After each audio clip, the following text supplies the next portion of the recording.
Good evening, Visions dinner guests. I'm Jennifer Yu, and I'll be serving as your MC this evening. Before we begin our main program, I do want to go over some executive with us tonight. Because Lily Chi, Director of Special Projects in the Office of the Montgomery County Executive. Thank you. We also have Ms. Lori Edberg, Special Assistant to the U.S. Senator of Maryland, Barbara Mikulski, who we also retired in 2017. We do have Delegate Mark here in the front. And for the town of Herndon, Councilmember Grace Hanwolf. Thank you so much for coming. Maryland State Delegate David Moon, who is also the first time for an American State Legislature. With that, let's begin with Mr. Alan Kittleman. Welcome to Howard County. I am the new county executive elected back in November. Prior to that, I served 10 years in the Maryland State Senate and 6 years on the Howard County Council. So I'm not new to politics, but I'm new to this position.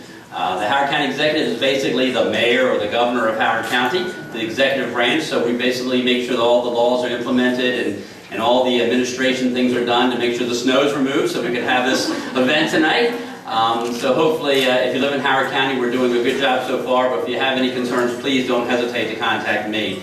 My background, I have a strong background in civil rights. My father actually was very involved in the civil rights movement in Howard County back in the 1950s and 60s to help desegregate the Howard County public schools, which we're celebrating the 50th anniversary of this year.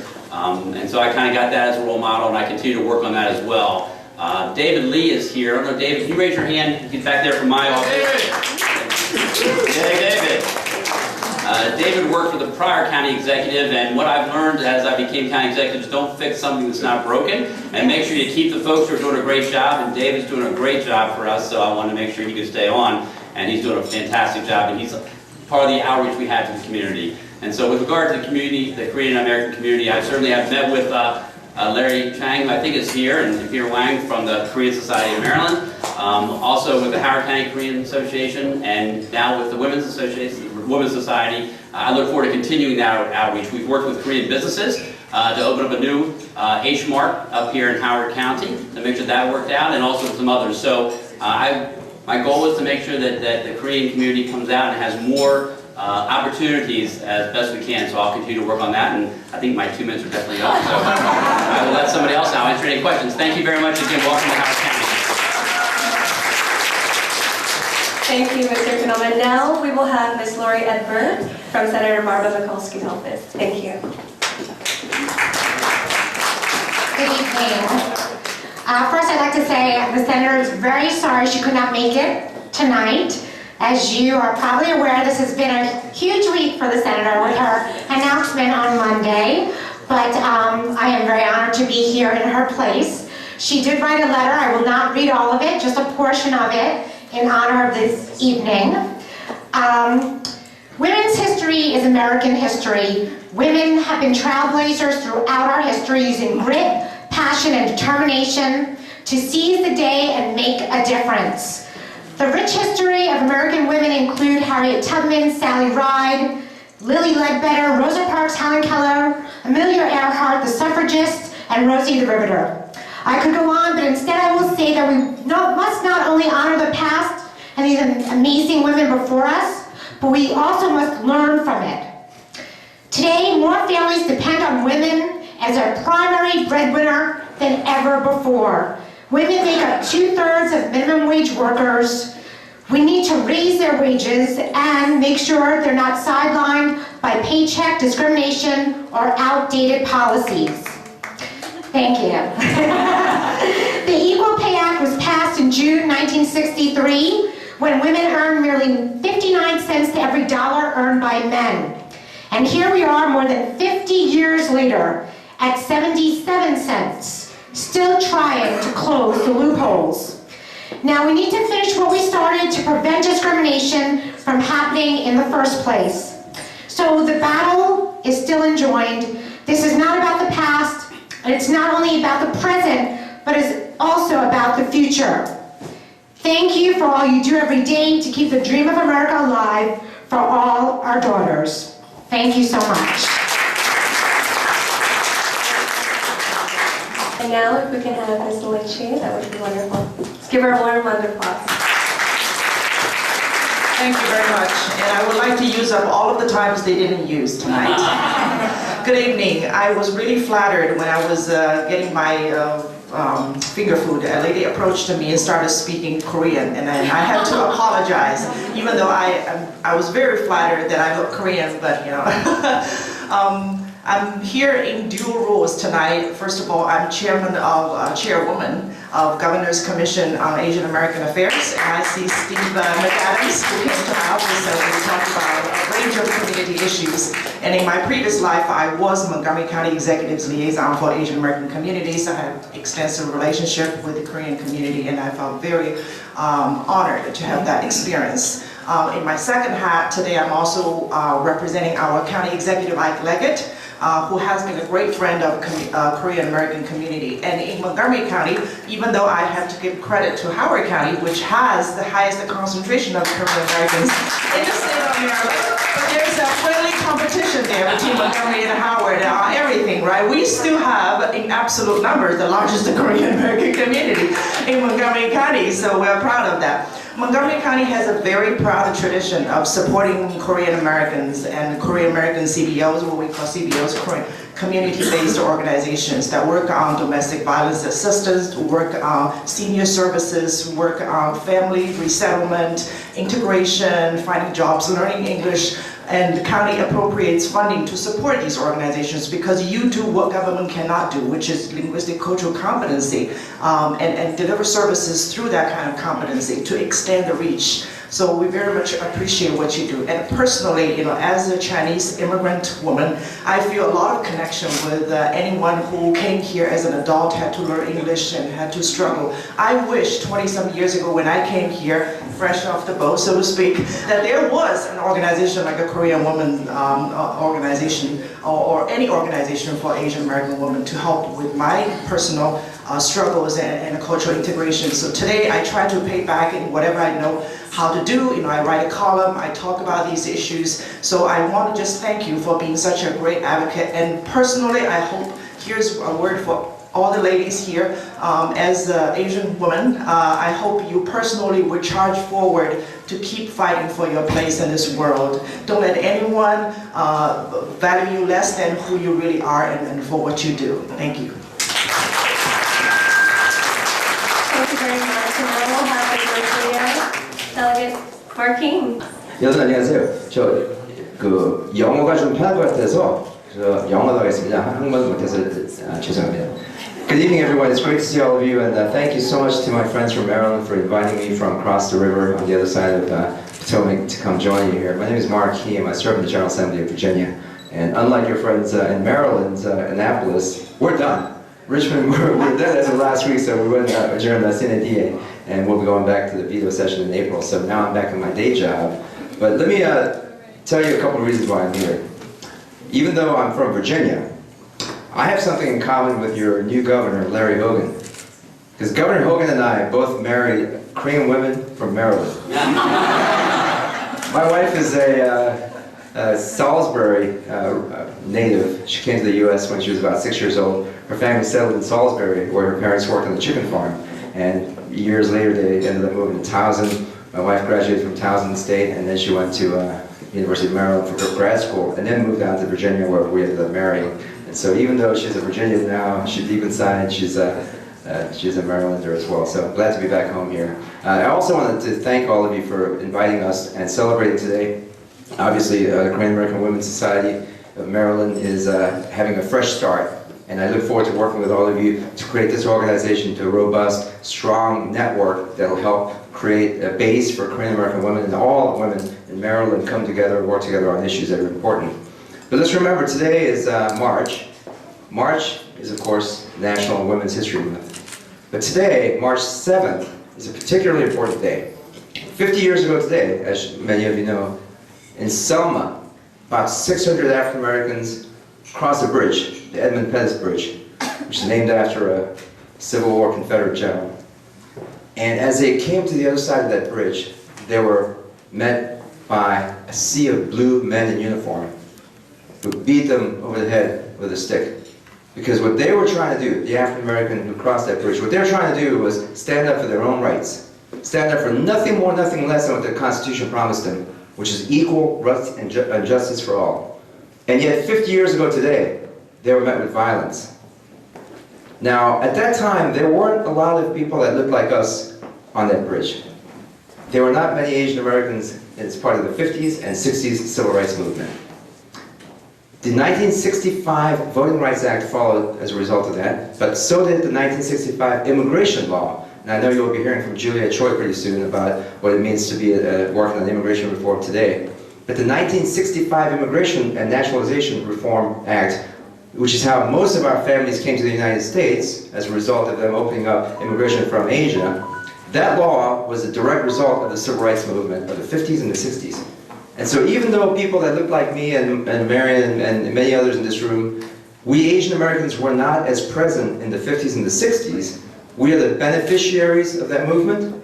What that means is we now have the responsibility to carry on that civil rights and movement for justice and equality throughout the country.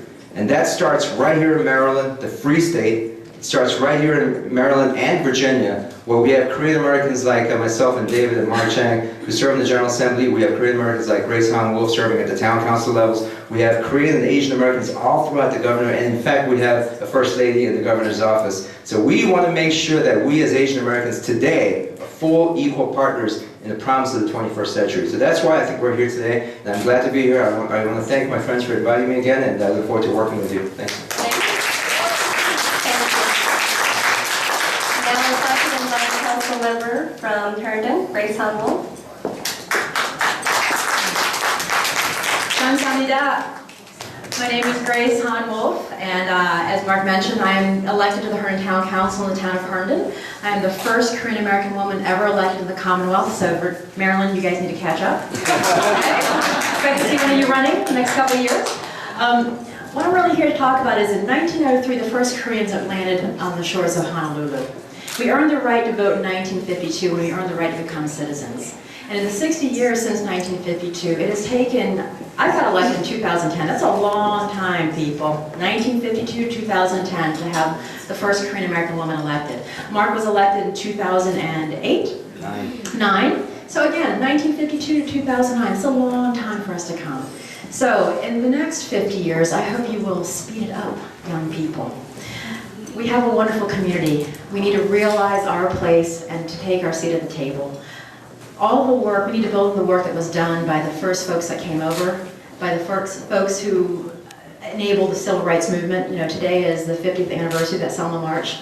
I think today is a really good day to think about where do we want to be in the next 50 years. And so I hope and encourage all of you to seek out your full American dream with your Korean American heritage. Thank you.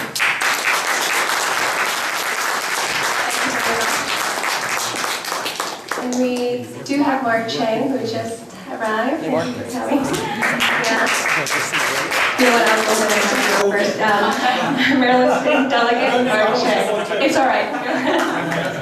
안녕하세요. Good evening, everybody. It's great to see this great turnout here today. Congratulations to all the organizer, Mary Ann Brackney and myself. I know we've known each other about a decade or so. We've worked in the community, just helping folks out on a daily basis. And just looking around the room, it's good to see all the different folks that I've had the honor to be able to work with it throughout the years, just you know, in the community. And the former Secretary, Veteran Secretary, it's good to see you, sir. But it's also great to see the diversity, you know, with Ms. Wolf and also with Delegate Kim here, and to see the joint effort of, you know, not just in Maryland, but, you know, tri-state or bi-state and just regionally. So thank you for all the work that you all are doing, and you know, it's a great honor to be here. A lot of my roots are from the background, just being able to work with folks like yourself on a daily basis. And you know, it's a thankless job. It's a thankless job to get out every day and just volunteer or help folks out on a daily basis. So you know, sometimes you don't see the rewards up front very quickly, but you know, eventually, you know, the rewards come out of it. And it's a great honor to represent this community in the entire state of Maryland as one of 141 delegates in the state and the Maryland House of Delegates, along with David Moon. So it's a tremendous honor. We look forward to serving you. Goodbye. Thanks, Grace. It's a pleasure to serve with Mark Chang. We're the two new Korean American delegates, first time in the General Assembly, 2014, so I think we're behind Virginia, unfortunately. It's okay.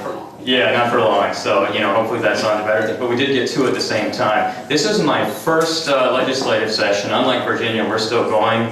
We're about halfway through, but I have to say, it is a tremendous honor to represent our community's perspective in the Assembly. I wasn't quite sure when I got there just how often my parents' values and their upbringing and my experience as a second-generation immigrant would come into play. But just this week, I started working with Senator Susan Lee, who's Chinese, on human sex trafficking legislation to curb this problem. And for those of you that have been paying attention, I think that Asians are very disproportionately affected by this problem, and so we're making strides on that. It's a bipartisan effort. The governor and a number of Republican delegates and senators are involved in this effort, so I hope we're going to be able to tackle that. But going back to my parents, both of them are small business owners, and so one of the things that I wanted to tackle in the Assembly was to change this paradigm where most of the economic development dollars that are spent at the state and the federal level are going to very large companies, when in fact most of the immigrant-based populations, and Korean Americans in particular, are employed or are owners of small businesses. And so, again, I've got some bipartisan support for an initiative on this, and I hope over the summer I'll be able to announce something with Republican Delegate Chris West from Baltimore County. So we're going to start working on shifting this paradigm to get small business there, and it'll be imperative to get Korean Americans at the table once we start unlocking some of these dollars. And the last thing I'll leave you with, and this is where I'm going to take my bipartisanship off for a second, we are facing pretty brutal budget cuts in Maryland. They're hitting the public school system, and that's been getting a lot of attention. What's not been getting as much attention is the college cuts that are coming down. And so, the Asian American community, my parents in particular, were pressing upon me all the time the importance of higher education. Not just a college degree, that wasn't enough. I had to go and get a law degree also.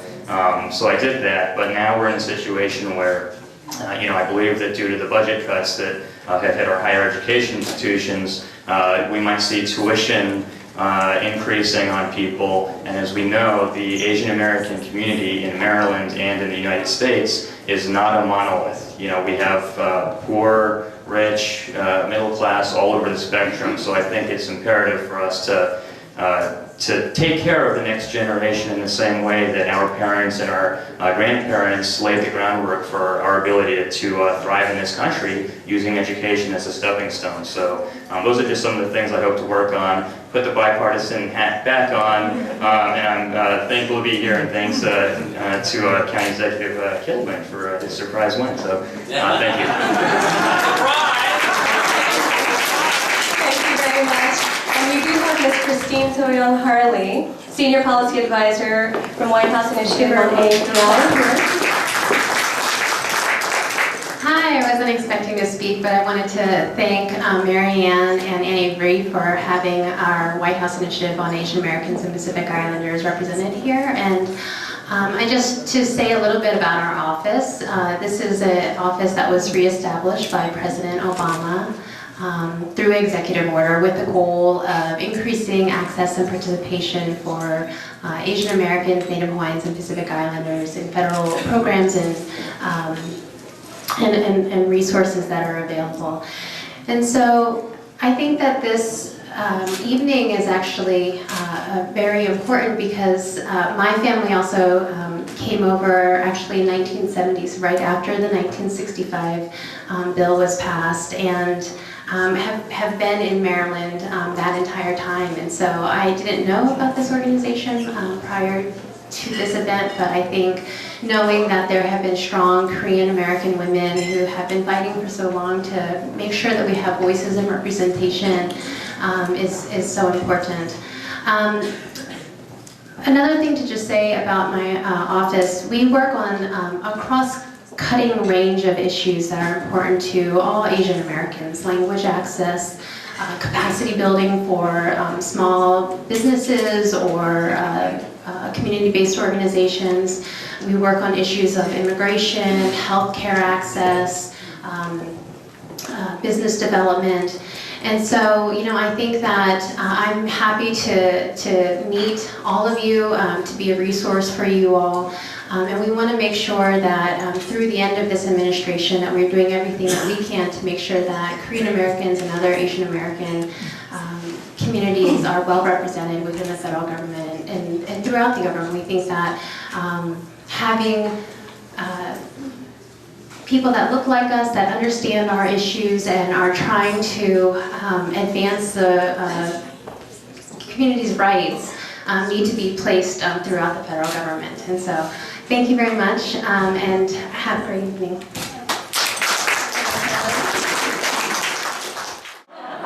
Until I actually learned how to speak English perfectly, and that's also how I got my name, Priscilla. My Korean name is Eun-Young.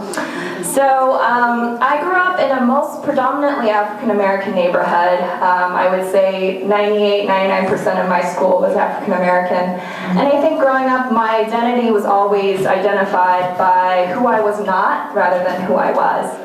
And it wasn't really until college where I found community, where I could articulate in a productive way what it meant to be Korean American. Through words instead of tears, through love and not anger, through songs and not shouting. And I realized that we as a community share a lot of common experiences. A common experience as second generation children of immigrants who stand on the shoulders of the millions of sacrifices made by our parents. The common experience of working at our parents' small business, whether that's a beauty supply store like my parents, or dry cleaners, or grocery stores, or liquor stores. And I remember growing up, I was always worried about their safety and having my heart churn whenever we would hear about fellow Korean American or just any small business owner that had experienced violence or had been attacked in their stores. The common experience of going back to my parents' store every time I go on vacation to Tennessee and selling wigs and hair products and pretending like I know what I'm talking about.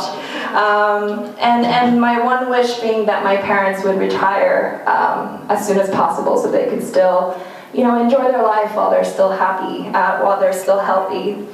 The common experience of reconciling our parents' expectations and wishes for us and trying to chart our individual paths. And the common experience with pride. I think the key that holds our community together, but also what holds us back a lot of times from moving forward and reaching out for help. We have all these experiences that define who we are and create challenges as we think about the future, but also a way to really bring us together. I think in this upcoming panel, we're going to talk about tangible ways to really form this community for Korean American women. But I want to talk about something that's really personal to me, that I feel like affect many women, and particularly Korean American women. And it's something called effortless perfection. It's a coined term by my alma mater, Duke. I know a lot of Maryland Terrapins don't like Duke, but I was able to use this term, so I'm thankful for my education there. But it's basically a concept where as a woman, you get a good education, you're supposed to get a perfect job, get married to the perfect husband, have a perfect family, and all this is possible effortlessly. And I think as Korean American women, especially those of us who are very ambitious and career driven and have big dreams for ourselves and our families, our parents, our grandparents, and as well as our future children, all these pressures really do play into our daily lives. My mother, who I love very much, is terrified that I'm 30 and still not married. She's equally or even more terrified and annoyed that I don't know how to cook Korean food, which to her she always tells me is essential in her mind to please my future husband and family. And I remember she wouldn't talk to me for a whole week when I toyed with the idea of not having children. But you know, and I know that all of us have experienced the pressures of Korean mothers, our strong Korean mothers. But I see in my community of even very ambitious and successful women, my best friend just quit her job when she had a kid so that she could spend her time seeing her baby grow up. And I realized even those smart, capable women, we can't have it all. And maybe we can, but it takes a community and it takes a village. And as we think about the future, as particularly a Korean American community of women, let's just be real with each other and understand that there is really no effortless perfection or even perfection. And that life is actually ridden with rejection, with suffering, humiliation. But instead of responding with shame, which we frequently do, we can pick up as a community and share our stories with each other and lift each other up and not pull the ladder up from someone, but help them up the ladder. We can take our hurtful experiences and turn them into an empowering story of survival, vulnerability, and achievements.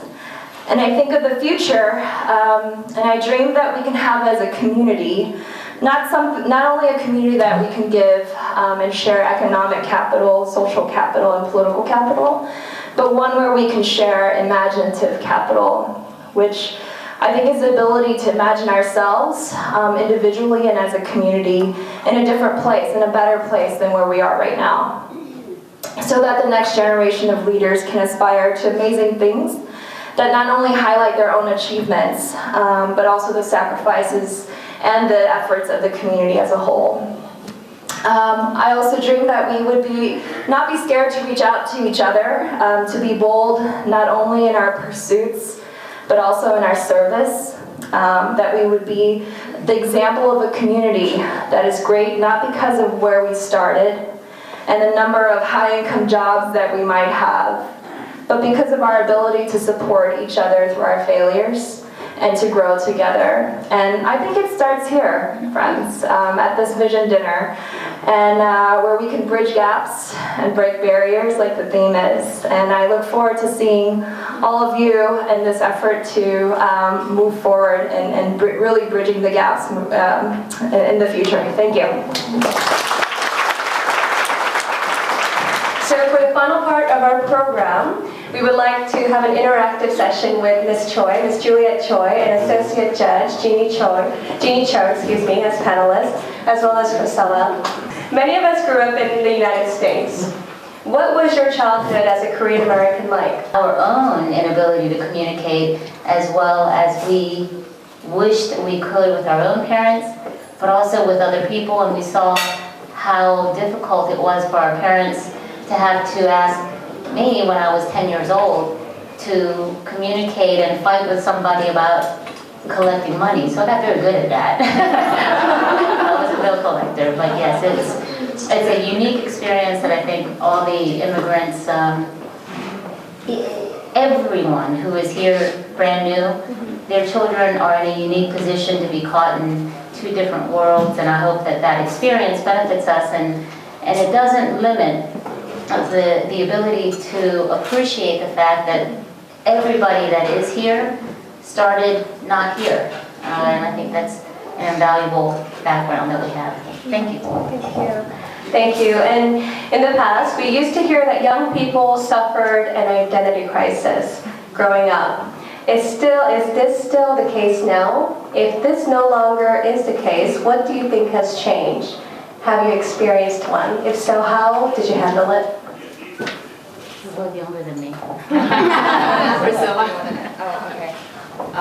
Well, I obviously suffered an identity crisis, but I think it's fascinating when I go back to Tennessee, and I think it's more prevalent in the more rural communities, because if you grow up in Los Angeles or even somewhere like DC, Fairfax, where there's a large Korean community. There's more, there's like more positive stories and more role models, and more of an outlet to talk about who you are as a person. But yeah, in communities where you are the Korean person, or maybe there's the church of 10, 20 people, I think it's still a struggle, and I think there's definitely a gap between the second generation and then the newer first generation immigrants that are also young, and that bridge has not been built yet. And so I think across the various groups, maybe not a crisis, but I think that identity has still yet to be defined, and people need to find better modes of communicating about it outside these large metropolitan areas. Now, actually, I was going to respond to that one as well. So, identity crisis, I thought I would add another experience that I had. So, my sisters, I'm the oldest of 3 girls. We were born here, and as a 10-year-old, I actually had the chance to move back to Korea and live there for a few years. So it was a different Korean-American experience, but I think a lot of the emotions as a young girl, and now reflecting back, I think we can all relate to. But I distinctly remember my folks sharing, this is going to be so fabulous, you're going to move back, you're going to be with our people, right, our tribe. And I grew up in Ohio and New York, mostly an East Coast girl, and thought that, okay, this is going to be great. The name calling is going to stop. I'm going to be more accepted. Korean food nonstop, right? And interestingly enough, my first year and a half there, I was enrolled in a Korean school, and my classmates asked me if I was half Caucasian. And I had people that would sneak up behind me and pull my hair, and I would ask them, why are you pulling my hair? And they said they wanted to touch American hair. So reflecting back, it's, that phrase, perception, sometimes can be reality. So that's something that's definitely influenced sort of my worldview, if you will. And I think for girls, I do remember at the Korean school, it was during our PE phys ed class, and the boys got to play dodgeball. And up until about 8 or 9, I was actually a tomboy. So I said, great, I know how to do this. I'm great at dodgeball. But they said the girls could not play dodgeball. So some of those experiences, I think I just share here because I think especially as girls, the notion of playing sports, speaking up, questioning, voicing your perspective, we really need to find, I don't know if it's a crisis, but I think there's always room to do more to support our next generation of girls. And then I think some folks in the room know that part of my bio, before I went to law school, I intentionally chose to spend some time with the National Mental Health Association, and it was because I was introduced to at-risk youth issues. And believe it or not, within the AAPI community, and also when you look at disaggregated data, and for Korean American girls, and then actually women over 60, we actually suffer from higher depression rates. And for Asian girls in their late teens and early 20s, depression, eating disorders, a lot of this is tied to self-esteem issues. And the thing is, I believe in my heart of hearts. I'm a lawyer, I'm not a psychologist or a researcher. In my heart of hearts, I know we've got the strength, the resilience within our community to make sure our girls grow up with their sense of self really intact. That's great, thank you. I think that hits home for many of us here. Yeah. So what do you think, piggybacking off of that, what do you think are positive Korean strength or values?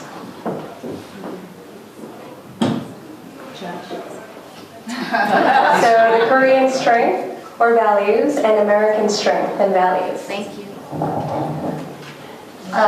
We are very good about taking care of our parents. We have to do it. It's not about what you want, it's what we are obliged to do, and I think it's wonderful. If you get into whether or not it's convenient, none of us would ever do it. And it is the single trait that I've always admired about the Asian culture. And there are so many wonderful things about the American culture that I absolutely feel blessed to have been raised here and to be here. We are independent and we are free and we have the ability to do absolutely everything and anything that we want. We believe in the United States we can accomplish truly everything, and that is the one thing that all of our parents, whoever came here first, we all know that this is what they said. And it is absolutely true. We are entitled to nothing. But what we did was we came and our parents taught us a work ethic that allowed me to have everything that I have and allowed all of us to be here. Whatever our issues and whatever our concerns, we worked hard for it. My concern is some of that we may be forgetting. It is imperative that we always remember the things that allowed us to succeed in whatever way that we have accomplished anything.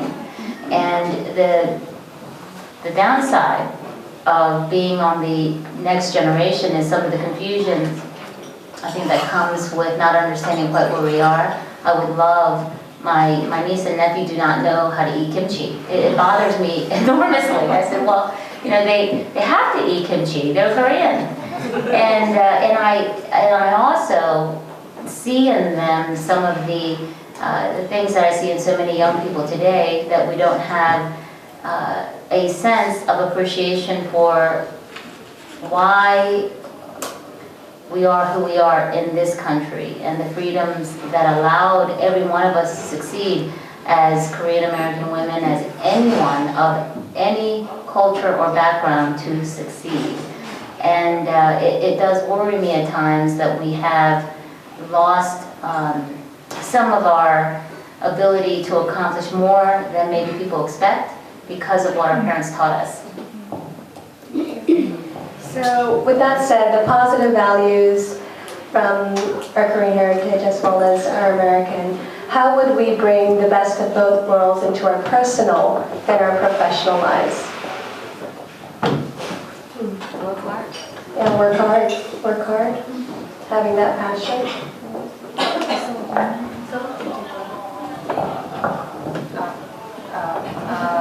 Well, I actually had a debate with a friend about whether it's possible to be Korean American, because he was like, no, you're either Korean or you're American, and you can be American with Korean ethnicity. But I actually think that the bringing together of those both worlds is what defines the Korean American identity. And for me, going back to what we said the strengths and values are, and Jen and I were talking about this earlier, is for Koreans, I think it's pride and it's passion, and that's reflected in our history, in our preferences, in our communication within our families, with the outside world. And in the US, it's about opportunity. And so I think when we combine those things in a productive way, I think that really does highlight the potential of the Korean American community.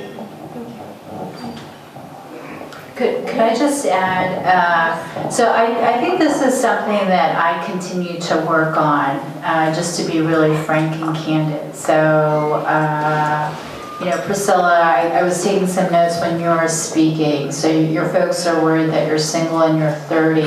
So when you go home, you can point to me. I'm a little bit older than you and I'm still single.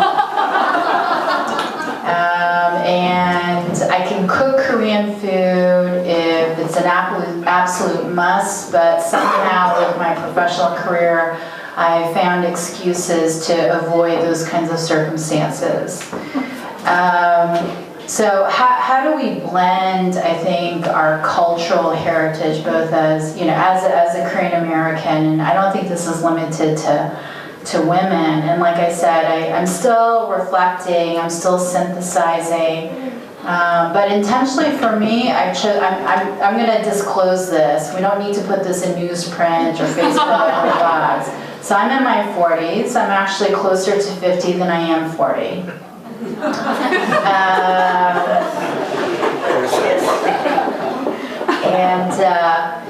For me, on a personal level, it's been, I've intentionally tried to be more transparent about who I am. And so whether that's in the workplace or whether that's personal, in my personal life, I still have my Korean friends, and they say, come on, Jules, let's set you up. When are you going to get married?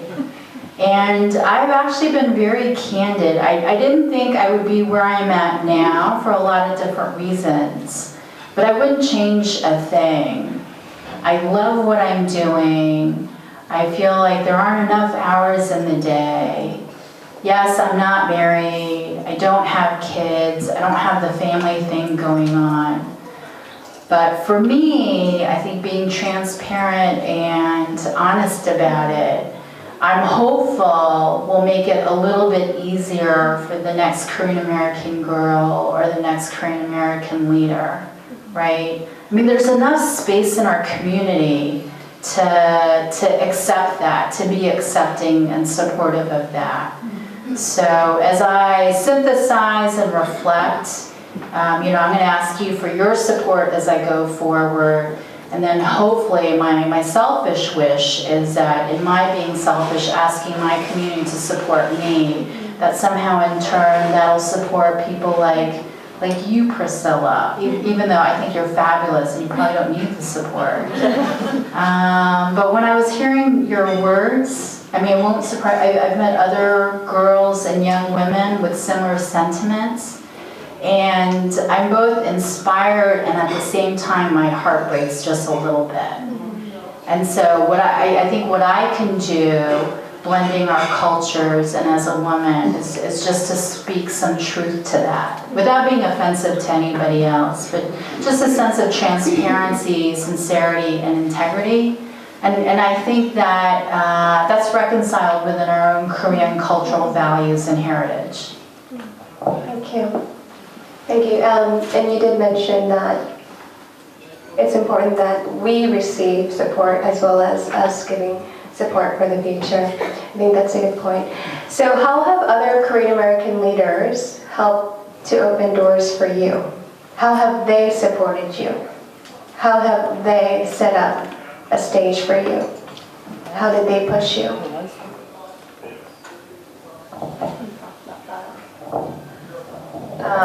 I think Mark's sitting right here, and when I was volunteering for this other organization called CAPAL, it's a conference on Asian Pacific American leadership. Well, Mark knows everybody, but he came and spoke.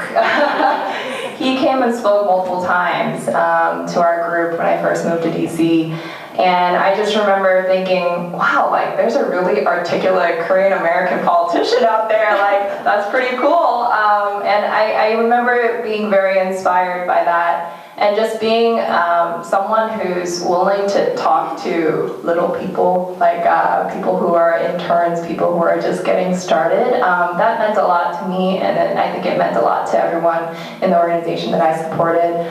Marianne, we have some amazing people in this room, but I just remember the very first time.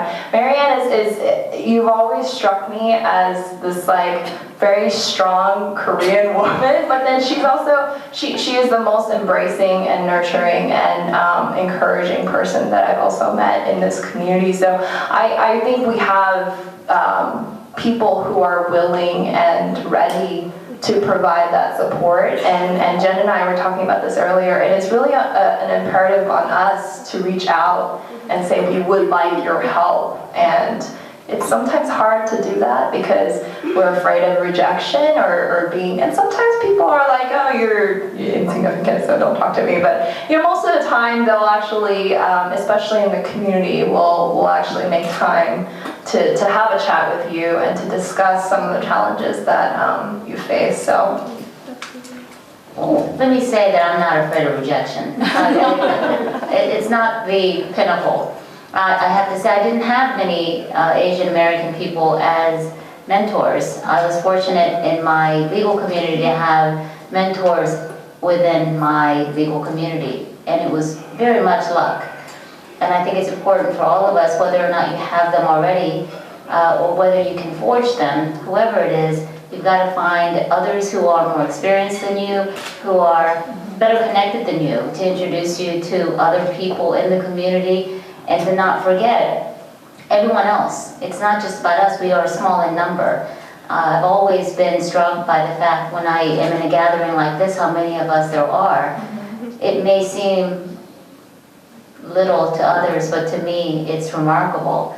But whoever you can seek out, you've got to make sure that in your particular profession or in your school or whatever your social network is, you've got to be sure to include and talk to as many people as you can. You cannot limit this to Asian Americans. That would make us completely isolated in many ways. You've got to broaden your circle of friends as much as you possibly can.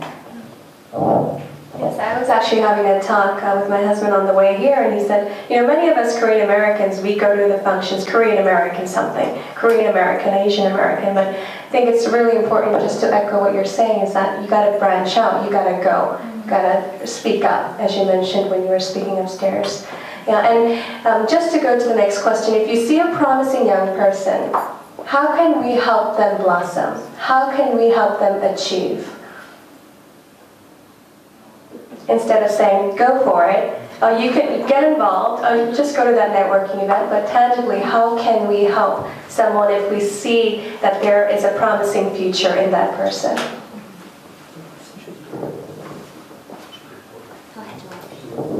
I mean, I think my fellow colleagues and panelists up here pretty much summed it up, right? It's just make yourself available, be affirming towards that person. I think just being transparent and grounded. I know I've had others who've reached out to me.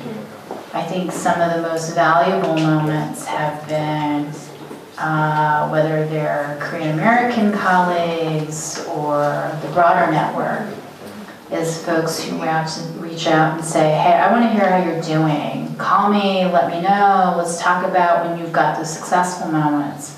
Probably equally, and I think certain times in our journey, it's also having that mentor reach out and say, you need to make sure you call me, you see me when you're having a tough time. And if you're scared or you're anxious or you're frustrated or you're mad. And I think the first couple of times, you know, maybe this was a few years ago, you know, you always want to put your best face forward. But I think overcoming that, and I do remember it was during some of the Katrina work, I reached out to one of my mentors and I said, you know, what's going on with our civil rights laws in this country? And I feel so frustrated. I feel unsuccessful as a lawyer. I feel so obligated to the Asian community in the Gulf Coast. I feel like I'm failing miserably, and I'm so frustrated and I'm so upset. Maybe I shouldn't be doing what I'm doing. And to have that mentor say, your reaction is spot on. Be mad, be frustrated. And that threw me for a loop, but I can't tell you how invaluable that encouragement was and the transparency of that discussion.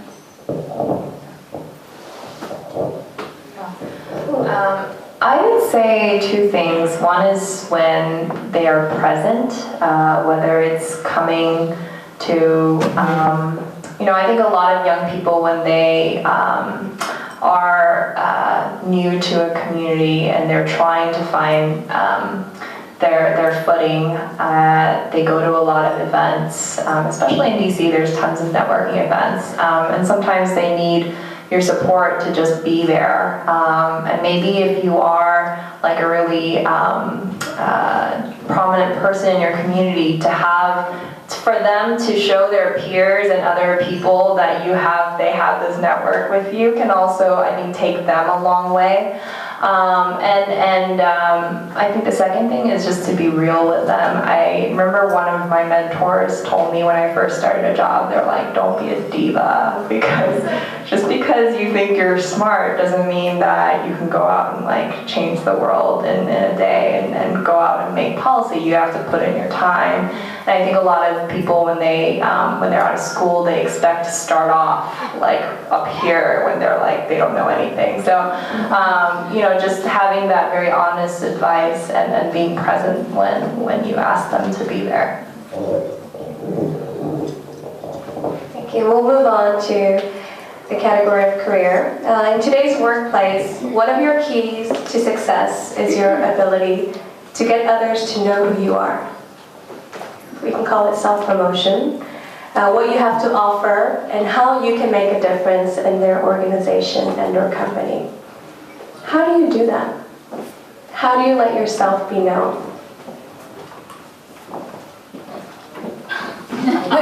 It's been a long night, and so let me begin by saying you do it by coming to events like this. It is all about making sure that you are discreet in what you do, but make yourself informed. Ask other people questions, and I want to thank everyone for the opportunity to be here tonight and for bearing with us as we share some of our thoughts with you. I know it's been a long night, so I want to thank all of you. Thank you. So we'll quickly go ahead and move on to the next. How can we incubate our talents, specifically cultivating skills and making contacts? You can more easily propel yourself either to greater success in your next career move. So how can we incubate our talents or really excel in our craft and our skills? This is kind of related to the previous question too, like how what we can do to promote ourselves. I'm in this other fellowship program called NetCal. It's a network of Korean American leaders. Very cool program for people who are interested in applying in other years. But we've been talking a lot about personal brand. And personal brand being not only about what you do, but why you do it. And people remember stories. People remember, anecdotes of how you got to a certain place and what motivated you to get there, not necessarily your accomplishments. And so I think that's very important to, when you're thinking of your brand, to think about why you're doing what you're doing and why you're passionate about it. And I think that can help incubate more networks that are relevant.